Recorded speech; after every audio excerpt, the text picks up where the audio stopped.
We just saw a clip of the story of a grandmother stealing bread to feed her starving grandchildren. The judge recognized that it was legally wrong, but morally correct because of her desperate circumstances. We listened to what Pope Francis says in Fratelli Tutti, his latest encyclical to the world. In paragraph 120, he says, I would like to echo a statement of St. John Paul II, whose forcefulness has perhaps been insufficiently recognized. God gave the earth to the whole human race for the sustenance of all its members, without excluding or favoring anyone. Pope Francis says, for my part, I would observe that the Christian tradition has never recognized the right to private property as absolute and has stressed the social purpose of all forms of private property. What does Pope Francis say about countries closing their borders to desperate refugees?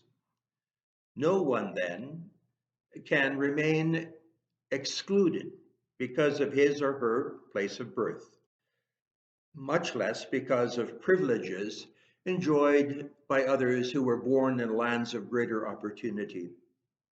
The limits and the borders of individual states cannot stand in the way of this, as it is unacceptable that some have fewer rights by virtue of being women. It is likewise unacceptable that the mere place of one's birth or residence should result in his or her possessing fewer opportunities for a developed and dignified life.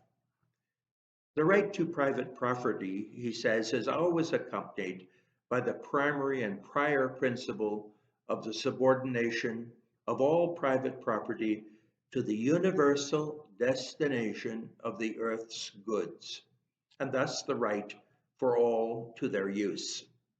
Nowadays, a firm belief in the common destination of the earth's goods requires that this principle also be applied to nations, their territories, and their resources.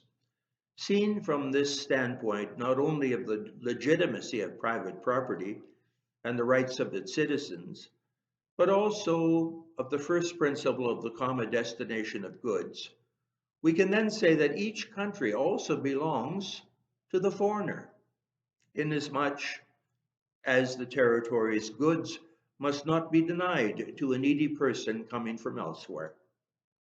This, he says in paragraph 125, presupposes a different way of understanding relations and exchanges between countries.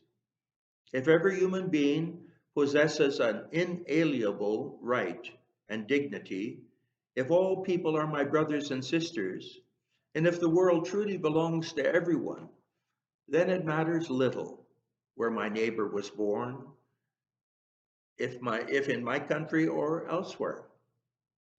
So I say during this Christmas holidays, read the encyclical Fratelli Tutti, brothers and sisters all. What a vision for our world. It's the vision of Christmas,